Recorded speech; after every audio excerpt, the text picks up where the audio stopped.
ప్రస్తుతం మనతో పాటు BRS ex corporator Kundarapu Rajender గారు లైన్ లో ఉన్నారు. వారితో మాట్లాడి తెలుసుకుందాం అక్కడ పరిస్థితి ఏం జరుగుతున్నది. అన్నగారు నమస్తే. ఈరోజు నమస్తే అండి. సో నర్సంపేటలో ఉద్రిక్త వాతావరణం, అసలు ఈ పరిస్థితి ఏం జరుగుతుంది అక్కడ ఒకసారి? వాస్తవానికి ఈ రోజు ప్రభుత్వము, రేవంత్ రెడ్డి గారి ప్రభుత్వము చాలా కక్షపట్టి ఉద్యమకారుడైన పెద్ది సుదర్శన రెడ్డి గారి విగ్రహాన్ని అక్రమంగా నైట్ లో తీసేయడం జరిగింది, కూల్చేయడం జరిగింది.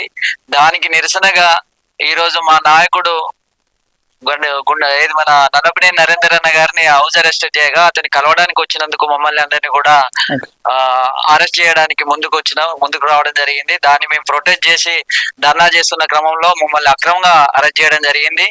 వాస్తవానికి ప్రభుత్వానికి ఇక నూకలు చెల్లినట్టే.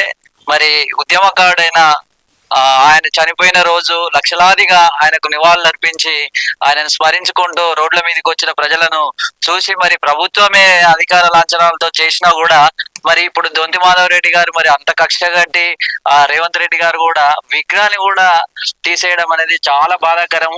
మరి అన్నగారు ఇక్కడ అంటే ఈ ఘటన వెనకాల అక్కడ స్థానికంగా ఎమ్మెల్యే హస్తం ఉందని మీరు అంటున్నారా? 100% అండి. ఈ రోజు ఆయన పుట్టినరోజు సందర్భంగా ఒక గిఫ్ట్ గా అని చెప్పి వాళ్ళు కార్యకర్తలందరూ కూడా మాట్లాడుతున్న విషయం మేము చూస్తున్నాం.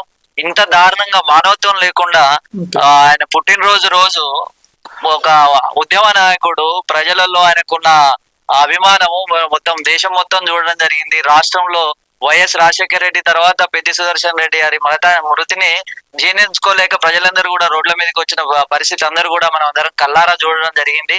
మరి అంత పెద్ద నాయకుడిని విగ్రహాన్ని ప్రజలు సొంతగా, ఒక ప్రైవేట్ ల్యాండ్ అండి, అది ప్రైవేట్ ల్యాండ్, ఒక తను డొనేట్ చేసి ఇచ్చిన ల్యాండ్ లో ప్రైవేట్ గా మరి పెట్టుకుంటే ప్రభుత్వం ఇంత కక్షగా సాధించడం అనేది చాలా దారుణం అండి. మరి అక్కడున్న ఎమ్మెల్యే గారు కూడా మరి ఇంత దారుణంగా చేయడం అనేది మరి ఆయనే కావలసుకొని ఆయనకైనానే డ్యామేజ్ అయ్యే పరిస్థితి ఉంది. ప్రజలలో వస్తున్న ఉద్వేగాన్ని వాళ్ళు తట్టుకోలేక మరి కక్ష సాధింపు చర్యలు చేపడుతున్నారు. మరి ఈ చర్యలను మేము పూర్తిగా ఖండిస్తున్నాం. త్వరలో పెద్ద కార్యాచరణ కూడా తీసుకొని పెద్ద ఎత్తున మండలాలకు, జిల్లా లెవెల్లో కూడా ఆయన విగ్రహాన్ని పెట్టడానికి మేము సమాయత్తం అవుతామని చెప్పి సభాముఖంగా మీ అందరికి కూడా తెలియజేస్తున్నాం. అయితే ఇక్కడ స్థానికంగా ఉండే నేతలను ఎక్కడిక్కడ హౌస్ అరెస్ట్ చేస్తున్నారు, కార్యకర్తలను స్టేషన్ తరలిస్తున్నారు. అయితే ప్రభుత్వమే ఇది రెవెన్యూ యంత్రాంగం, మున్సిపల్ యంత్రాంగం, పోలీస్ యంత్రాంగం కలిసి చేస్తుందంటారా? ఇది 100% అండి. అది ప్రభుత్వమే, వాళ్ళ ప్రభుత్వం నుంచి ఆ సీఎం నుంచి వచ్చిన ఆదేశానుసారంగా, స్థానిక ఎమ్మెల్యే గారి ఆదేశానుసారంగా రెవెన్యూ యంత్రాంగం గాని, పోలీసు యంత్రాంగం గాని తెల్లారి నుండి మార్నింగ్ 4-5 గంటల నుంచి మొదలు పెట్టారండి. వీళ్ళు అందరి ఇళ్లలో ఎవరైతే యాక్టివ్ గా ఉన్న మాజీ ఎమ్మెల్యేలు గాని, ఉద్యమకారులను గాని, కార్యకర్తలను గాని, బీఆర్ఎస్ సంబంధించిన అందరినీ ఇళ్లకే పరిమితం చేయడానికి, మరి అదే విధంగా నర్సంపేటను కూడా చుట్టుగా దిగ్బంధం చేశారండి. ఎందుకంటే ఇంత భయము రేవంత్ రెడ్డి ప్రభుత్వానికి? ఒక ఉద్యమకారునికి నివాళులు అర్పించి అంత పెద్ద ఎత్తున ప్రజలు వస్తే ఆయన విగ్రహాన్ని పెట్టుకోవడానికి ఇంత పెద్దగా కక్ష సాధింపు చర్య తీసుకోవడము నేను అసలు రాష్ట్ర చరిత్రలో ఎక్కడ చూడలేదండి.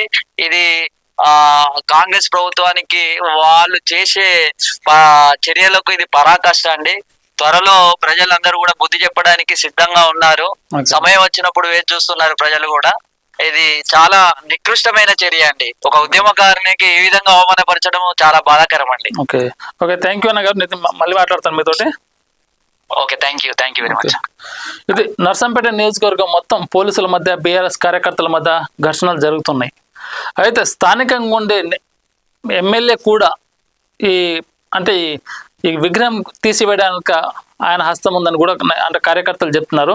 మరి ప్రభుత్వం ఎందుకు బీఆర్ఎస్ మాజీ ఎమ్మెల్యే పెద్ది సుదర్శన్ రెడ్డి కుటుంబానికి మీద అంత పగబట్టిందని బీఆర్ఎస్ నేతలు, కార్యకర్తలను, ఎమ్మెల్యేలను, పెద్ద బీఆర్ఎస్ నాయకులను ఎక్కడిక్కడే హౌస్ అరెస్ట్ చేసి కొంతమంది పోలీస్ స్టేషన్ కూడా తరలించారు. పోలీస్ స్టేషన్ ముందు కూడా బీఆర్ఎస్ కార్యకర్తలు ప్రొటెస్ట్, నిరసన చేస్తున్నారు, రోడ్డు మీద ధర్నా చేస్తున్నారు. మరి పెద్ది సుదర్శన్ రెడ్డి గారి కుటుంబానికి ఖచ్చితంగా ప్రభుత్వం అండగా నిలిచి వాళ్ళకంటే ముందు బీఆర్ఎస్ కుటుంబీకులే, బీఆర్ఎస్ నాయకులే, నేతలు కూడా పెద్ది సుదర్శన్ రెడ్డి కుటుంబానికి అండగా ఉంటాము. కుటుంబానికి ఏ విధమైన హాని జరిగినా కానీ ఖచ్చితంగా ప్రభుత్వం మీద యాక్షన్ తీసుకుంటాము. అవసరమైతే ఉద్యమాలు, ధర్నాలు కూడా చేపడతామని బీఆర్ఎస్ కార్యకర్తలు అంటున్నారు. లేటెస్ట్ అప్డేట్స్ కోసం మన నేటి ధాత్రి ఛానల్ని సబ్స్క్రైబ్ చేయండి. అలాగే మీకు నచ్చిన వీడియోని లైక్ చేసి షేర్ చేసి కామెంట్ చేయండి.